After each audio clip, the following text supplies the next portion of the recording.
6 weeks post-birth, Sakani is back on habitat at the Fort Worth Zoo.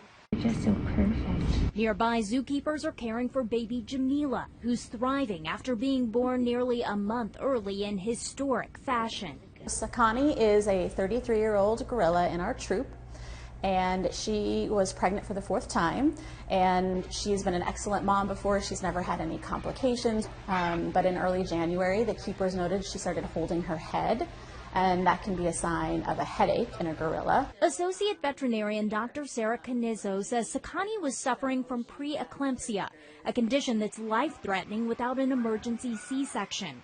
But though well-versed in the animal world, Canizo had never performed a cesarean. So she called OB/GYN Jamie Irwin, who's delivered hundreds of human babies but never a primate. Definitely a first for me. This is a once-in-a-lifetime, I'm guessing. And within 2 days, they assembled a team of both human and animal experts to safely bring Jameela into the world with her 200-plus pound mom under anesthesia. What was amazing and beautiful is that Sakani's anatomy is exactly the same as my human patients.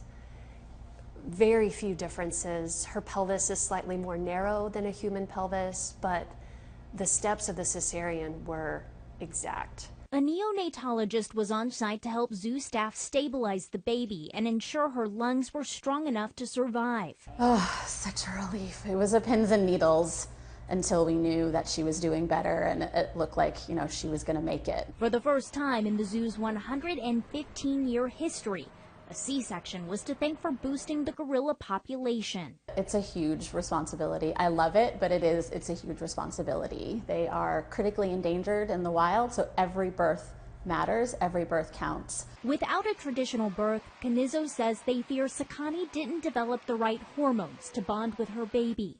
Instead, they're working to train fellow new mom Gracie to act as a surrogate.